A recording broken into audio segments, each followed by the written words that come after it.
नमस्कार।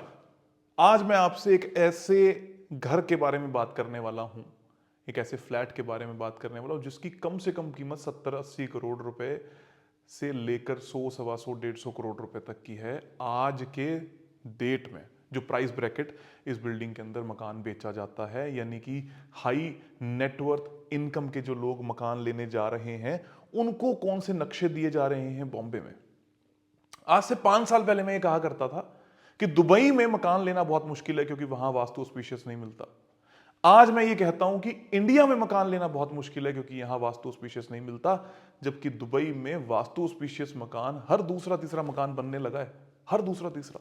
पहले मुझे ऐसा लगता था कि शायद वहां की गवर्नमेंट नहीं चाहती होगी, लोग नहीं चाहते होंगे, लेकिन शायद अवेयरनेस नहीं थी।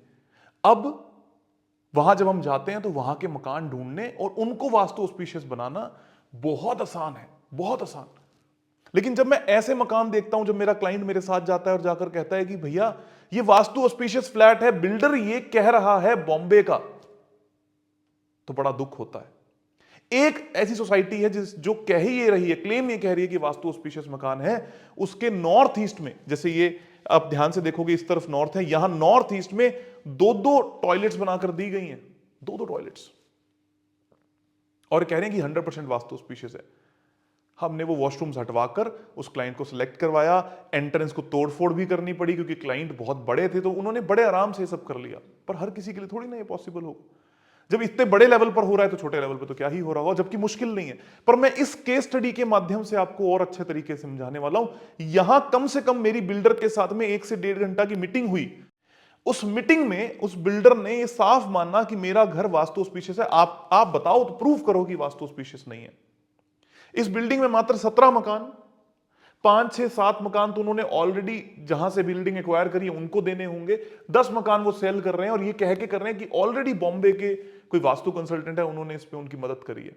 और बेसिक नियम की बात कर रहा हूं मैं, यहां कोई एंगुलर डिवीजन मेथड की मैं बात नहीं करने वाला। मैं सिर्फ बेसिक वैदिक वास्तु की बात कर रहा हूं जो सबको पता होगी कि कम से कम ये गलती तो नहीं करनी चाहिए। आप सबको दिख भी रहा होगा। मैंने उनको ये कहा, बिल्डर को यह कहा कि सिद्धांतिक रूप से मकान 100% गलत है, क्योंकि जब आप इसका सेंटर निकाल लोगे तो इस सेंटर में 3 स्टेयरकेस आती हैं। जो लोग 9 बाय 9 का पद विन्यास करते हैं, 64 पद का पद विन्यास करते हैं, चाहे एंगुलर डिवीजन मेथड पे, जिनको ब्रह्म स्थान मार्क करना आता है, सभी लोग, कोई भी एक व्यक्ति अगर इस पे वर्किंग कर रहा है, वो सेंटर में लिफ्ट कैसे दिलवा सकता है ये कहकर कि मकान अच्छा है। जब मैंने ये बात उनको कही तो बिल्डर ने मुझे क्या कहा कि आप देखो ये मकान कितना अच्छा है। मैं आपको एक्सप्लेन करता हूं, आप लोग भी समझना, आपके मन में भी ये बात हमेशा आती होगी। ये मकान कैसे अच्छा उसने बताया। कहते ये तो हो गया नॉर्थ। ठीक है प्रभु जी, क्योंकि हम तो इसी को नॉर्थ मानते हैं और हम मानते हैं इसको नॉर्थ ईस्ट, क्योंकि कुछ मूर्ख बार बार ये कहने पे लगे हुए कि नॉर्थ ईस्ट ब्रह्म स्थान के बाद अगला जो कॉर्नर होता है यही होता है, इसके बाद ये नॉर्थ ईस्ट नहीं होता। तो हमने टॉयलेट्स को नॉर्थ ईस्ट में बनाया ही नहीं है, पहली चीज। बहुत बढ़िया।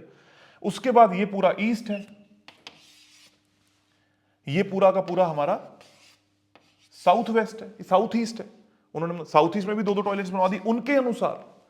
ये पूरा का पूरा साउथ वेस्ट में हमारा मास्टर बेडरूम है जी, उन्होंने ये कहा। वेस्ट के अंदर हमने पूरी लॉबी एरिया और डाइनिंग और ये सब दिया है हमारा बैठने के लिए, और नॉर्थ वेस्ट में हमने टॉयलेट और एक रूम दिया। बताओ क्या गलत है। मैंने कहा जी सेंटर। मान लिया कि आपका वैदिक वास्तु भी ठीक है, जिसने भी ये किया, इसको नॉर्थ ईस्ट में मान भी लेता हूं, हालांकि ये मूर्खतापूर्वक बात है कि ये नॉर्थ ईस्ट है। क्यों? क्योंकि आपने आर्किटेक्ट के लगाए हुए नॉर्थ ईस्ट को भी नहीं ध्यान दिया कि नॉर्थ टिल्टेड है। फिर ये उन्होंने कहा, कहते जी ये एरिया तो कॉमन है, एरिया तो कॉमन है, और ये जो एरिया लिफ्ट है ये भी सारी बिल्डिंग इस्तेमाल करेगी। तो मेरा जो एरिया है घर का वो तो यहां से शुरू होता है, ये तो हमारा तो सेंटर यहां कहीं आएगा। पिताजी का राज है सेंटर। बिल्डर बहुत बड़े, उनके पास आर्किटेक्ट्स की बहुत बड़ी टीम, पढ़े लिखे इंजीनियर्स, सारे कह रहे हैं जी सेंटर यहां आएगा। मैंने कहा जी अगर आप मास ग्रेविटी सेंटर को भी फॉलो कर लोगे तो भी सेंटर यहां आएगा, अगर आप थोड़े समझदार हो, क्योंकि आपका मकान इस तरीके से सी शेप में बन रहा है, तो भी आपका सेंटर यहां आएगा, तो भी वो सेंटर जो है लिफ्ट के बिल्कुल करीब हो गया। कहते जी हमारे हिसाब से तो मकान यहां से शुरू होता है, ये तो हमारा पार्ट ही नहीं है। अब मैं आपको सारी बातें समझाने वाला हूं कि उनका पार्ट है या उनका पार्ट नहीं है और कैसे। सबसे पहली चीज, जब एक फ्लोर पे एक ही मकान होगा, एक फ्लोर पे एक ही मकान होगा, तो क्या ये एरिया कॉमन होगा? कहते रजिस्ट्री में नहीं लिखा गया, पर क्या ये एरिया किसका है? इसी व्यक्ति का है, क्योंकि इस लिफ्ट से जो भी व्यक्ति आएगा वो इसी के मकान के लिए आ रहा है। इस लिफ्ट से जो भी व्यक्ति आएगा वो इसी के मकान के लिए आ रहा है, किसी और के लिए नहीं आ रहा। तो ये एरिया कॉमन है ही नहीं। कहते हमने रजिस्ट्री से निकाल दिया।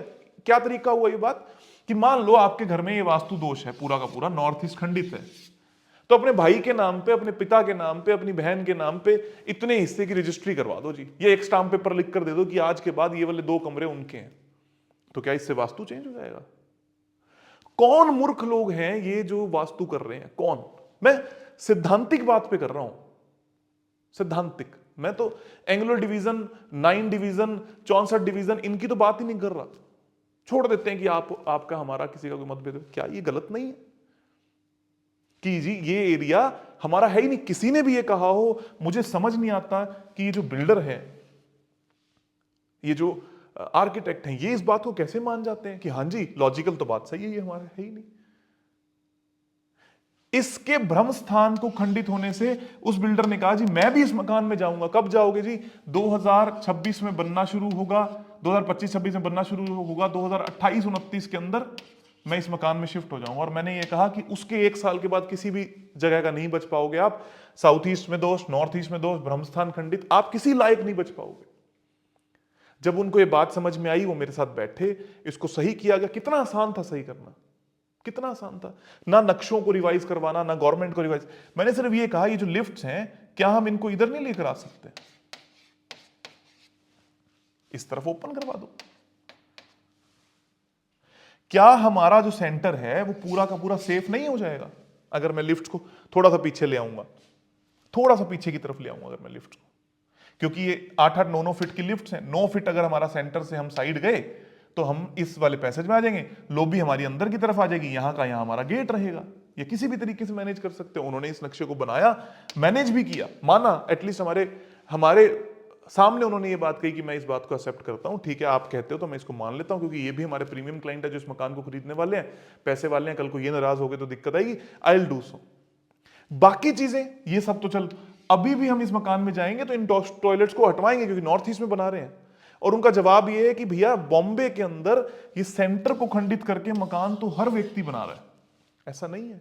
मैंने उनको फिर से ये बात समझाई, आप सेंटर किसको मानते हो कि जी हमें लिफ्ट्स वगैरह इस दीवार से लेकर इस दीवार के सेंटर में चाहिए, but that does not mean कि ये सेंटर और ये सेंटर एक है।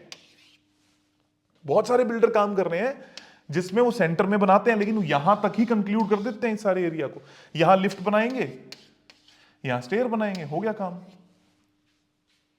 सो हमेशा ध्यान रखें जब आप घर सेलेक्ट कर रहे हैं, बॉम्बे में, दिल्ली में, बेंगलोर में, कहने के बावजूद कि वास्तु ऑस्पिशियस है, आप कुछ बुद्धि खुद की इस्तेमाल जरूर करें कि आपका घर सही है या गलत है।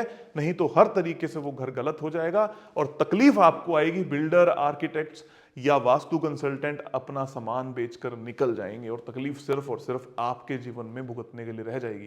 मैं बहुत छोटे छोटे से बेसिक कॉन्सेप्ट आपको समझाता हूं ताकि कोई आपसे ठगी ना कर सके।